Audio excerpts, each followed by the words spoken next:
back in the day, two roads diverged. Right. You chose a road somewhat less traveled. Yeah, much less traveled. How was your journey different than the IBMs and the Amazons of the world? Right. So really the two roads that you're mentioning here is deep learning, machine learning, big data on the one hand. The path that we've chosen is a cognitive architecture. So basically building something that works more the way our brain does. And there are really very, very fundamental differences between the two approaches. The one requires massive amounts of data, massive amounts of computing power, and it requires for the data that you've collected to be manually tagged to basically say, what is this? So to concretize it, one of the famous things is the breakthroughs of image recognition. That's become much, much better with this big data machine learning approach.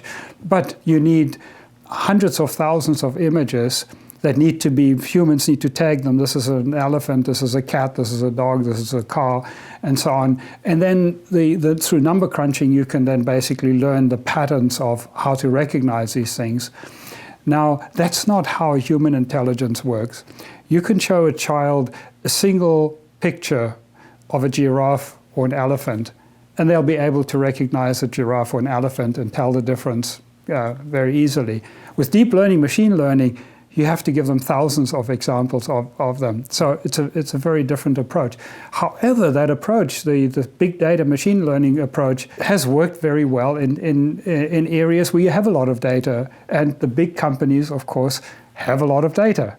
If you look at Facebook, at Google, at Amazon, and so on, the amount of data they've collected, either whether it's YouTube videos or whether it's text conversations or call center calls or whatever it is, they have massive amounts of data.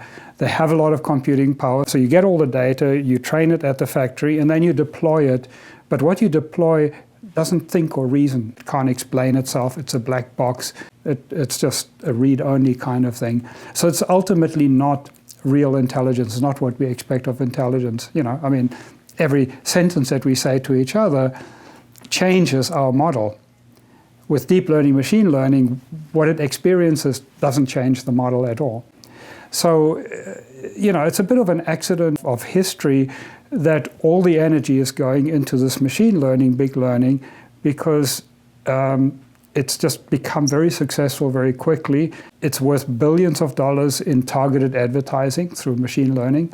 So everybody's just gravitating there. The bandwagon that everybody's jumping on, and for good reason. Because cognitive architectures are, they don't just magically transform big data into something that, can recognize cats or give advertising recommendations.